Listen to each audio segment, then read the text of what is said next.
Seconde invitée, Aline Nardi, bonjour ou bonsoir, aspirante FNRS à l'université de Namur dans le droit des nouvelles technologies. Alors Aline, enfant, est-ce que vous étiez déjà une petite chercheuse en herbe ou au contraire vous aviez un côté artiste? Je pense que la recherche me branchait déjà à l'époque. Je voulais découvrir quelque chose de cool. Pour être jeune, je voulais découvrir quelque chose de cool. Donc là, je ne sais pas si je rends justice à la petite Aline, mais pour le coup, je fais quelque chose qui me passionne. Et donc, vous avez fait le droit, mais c'est, je pense, à la KUL en Bac 3 que là, vous avez eu une illumination. Alors effectivement, j'ai fait toutes mes études à l'UCL, puis j'ai fait une petite partie de mon parcours à la KUL, et à cette époque, en fait, il y avait un cours qui était donné par des informaticiens et ils demandaient aux étudiants d'être des travailleurs du clic et à noter en fait des décisions de justice pour entraîner une intelligence artificielle à identifier les différentes parties d'un jugement. Et dans le cadre de ce cours, on devait faire un rapport réflexif sur ce qu'on avait appris. Et là, je me suis dit, waouh, l'intelligence artificielle a un potentiel incroyable pour le droit.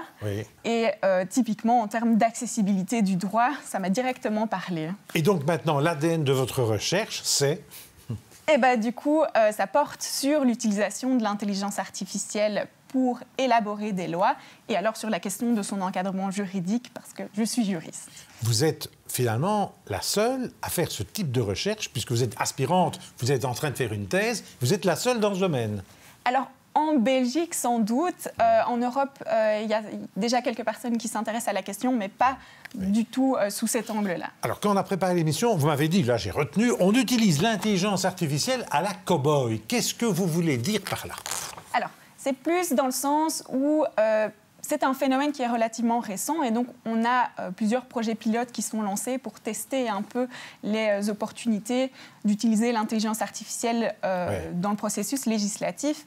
Et ce que je constate, c'est que, en fait, quand on lance ces projets pilotes, la question de l'encadrement juridique et de la conformité au droit se pose bien trop tard. Et donc on s'en fiche au départ, c'est ça que vous voulez dire? Pas nécessairement qu'on s'en fiche, mais on l'examine de manière très large en disant on va faire attention à ça et c'est tout. Mais finalement, l'intelligence artificielle, est-ce que c'est une alliée ou est-ce que c'est une menace pour élaborer des lois? Alors, ça peut être les deux, c'est ça qui est intéressant. Donc, l'IA, elle a des bons côtés et elle a des moins bons côtés. Et donc, l'idée, c'est de la recherche, tout du moins, c'est d'évaluer en fait si on l'utilise déjà, il faut l'utiliser, et quand on l'utilise, est-ce qu'il y a déjà des règles qui s'appliquent, et le cas échéant, est-ce que les règles vont plutôt pousser ou freiner cette utilisation? Bon, moi, je ne suis pas un spécialiste, mais enfin, je sais que l'intelligence artificielle se nourrit de données et qu'il peut y avoir de mauvaises données. Alors, quelles sont les règles à respecter, en plus, quand on veut légiférer? Alors c'est une grande question, et d'ailleurs c'est pour ça que la recherche s'y intéresse, mais il y a en tout cas des exigences qui pèsent sur le législateur de faire des lois qui reposent sur des données fiables. Et donc typiquement, on demande au législateur d'aller faire des consultations publiques, etc. Et donc, si les données sur lesquelles ils se fondent pour faire la loi sont mauvaises, et alors ils risquent quand même d'avoir un problème au niveau de la Cour constitutionnelle. Oui, mais les parlementaires, les législateurs, à ma connaissance, ne sont pas formés pour voir ces règles à respecter, pour voir ce qu'ils peuvent faire ou ne pas faire avec l'intelligence artificielle.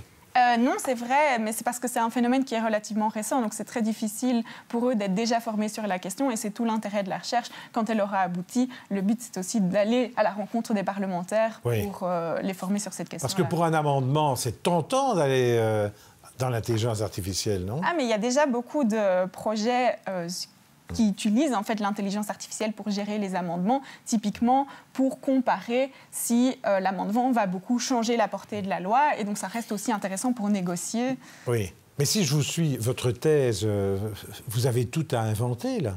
Exact, c'est une grosse thèse parce qu'il y a vraiment deux grands volets. Il faut déjà décrire le phénomène de l'utilisation de l'intelligence artificielle. Donc, comment est-ce que l'intelligence artificielle est utilisée ou pourrait être utilisée? Et puis, il y a la question de l'encadrement juridique qui est, du coup, quand le législateur utilise l'intelligence artificielle, est-ce qu'il y a des règles?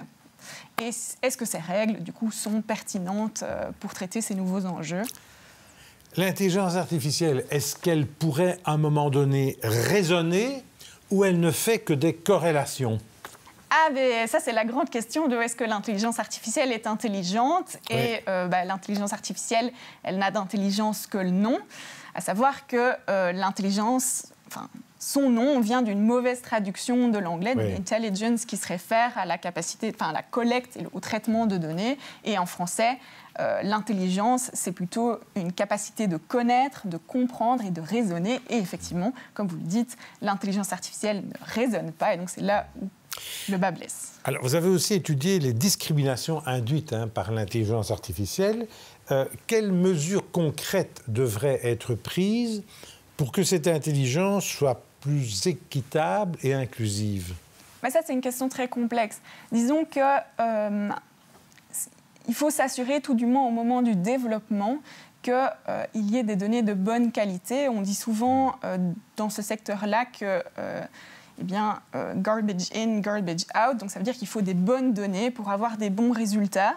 Et donc typiquement, il faut du coup prendre des mesures pour s'assurer que les données soient de bonne qualité. Et des données de bonne qualité, ce sont des données qui sont complètes, ce sont des données qui sont représentatives de la tâche que va devoir effectuer la machine.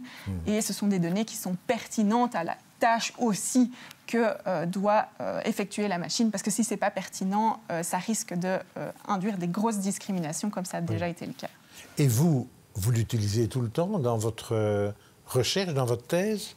Alors, vous en avez plusieurs. Comment vous faites? Donnez un petit conseil à ceux qui nous écoutent. Comment être vigilant, justement?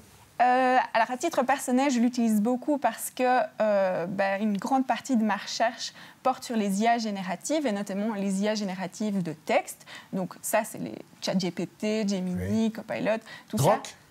ça. Grok notamment, mais personnellement, j'essaye de moins l'utiliser parce qu'il y a des biais idéologiques qui sont extrêmement visibles, tout du moins. Voilà, donc voilà un bon exemple ici où on doit être prudent. Oui, mais donc en fait, c'est intéressant pour la recherche d'utiliser les IA génératives, mais il y a certains points d'attention, comme quand on développe une IA pour faire des lois, à savoir, il faut connaître les limites de l'outil. Les limites de l'outil, c'est que ce n'est pas fiable et ça ne le sera jamais. En tout cas, cette technologie-là ne le sera jamais parce qu'elle fonctionne sur des probabilités. Elle ne raisonne pas, donc elle ne peut pas se rendre compte qu'elle fait des erreurs. Il y a aussi un autre grand problème, c'est que ChatGPT, c'est un peu un yes man. Il va tout le temps aller dans votre sens, sauf si vous lui demandez. Et donc là, c'est à vous de savoir qu'il faut bien lui dire quels sont les contre-arguments à ma position.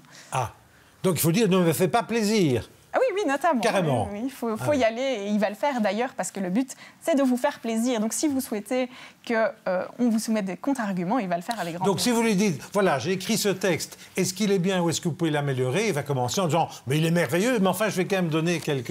Ah oui, c'est vrai qu'il y a eu une mise à jour où effectivement ChatGPT était très enthousiaste. Maintenant, ils ont un peu limité. Ils ont dit effectivement, c'est un bon texte, mais voici les points forts, voici les points faibles. Mais donc c'est effectivement très intéressant pour l'utiliser.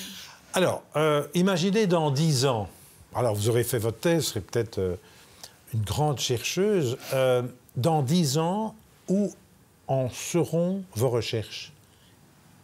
Ça c'est une grande question. En fait, l'intelligence artificielle, pour le coup, maintenant, on est vraiment sorti de ce printemps de l'intelligence artificielle où tout le monde était très enthousiaste sur cette question-là. Et donc, logiquement, ce qui va suivre, c'est une sorte de désenchantement. Et donc, c'est pas sûr que si le secteur ne fait pas ses preuves, tout du moins, que ce sujet-là sera encore porteur, mais tout du moins, je pense continuer à m'interroger sur les questions liées aux technologies et à la démocratie. Donc, vous dites qu'il y aura sans doute dans les années qui viennent une déception par rapport à l'IA. Mais on la voit déjà maintenant, donc tout ce qui est problème de fiabilité, surtout avec les Large Language Models, les LLM, là on est dans un désenchantement parce qu'on se rend compte que vraiment c'est presque impossible de s'assurer que ce sera fiable comme chose. Et donc c'est difficile d'utiliser un outil dont on sait déjà dès le début que ce ne sera pas fiable, ce qu'il va produire. D'un point de vue des idées et idéologiques, puisque d'un point de vue scientifique, on opère déjà avec l'intelligence artificielle. Là, ça a l'air de marcher très bien. Ah oui, hein. Là, je parle de la technologie même, des LLM, qui du coup sera très utile pour faire des lois. Mais il y a d'autres technologies d'intelligence artificielle qui sont très prometteuses et qui sont très, très intéressantes, notamment en termes de collecte de données. Et certains jeunes qui considèrent l'intelligence artificielle un peu comme un copain ou un psychologue ou demandent des trucs intimes, vous dites attention ou bien, bon, ben voilà, allez-y?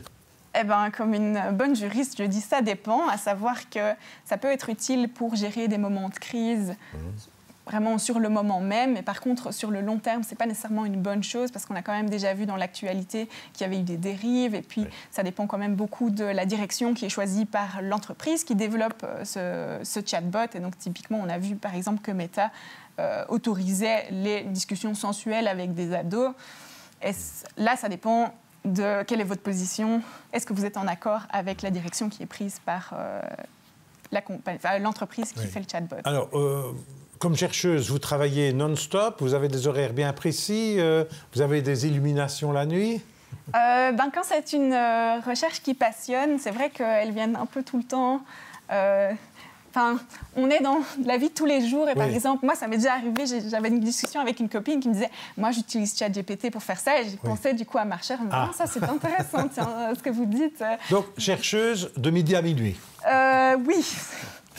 Merci d'avoir été en tout cas mon invité. Vous pourrez revoir toutes ces entrevues après leur diffusion sur LN24, sur les sites de La Libre, de l'ADH et de Vers l'Avenir. Et puis on se retrouve mercredi prochain avec Brice Noël. On va parler des glaciers, la fonte des glaciers, et Anne Reversio qui explore les rapports entre littérature et photographie. Bonne semaine, à mercredi prochain.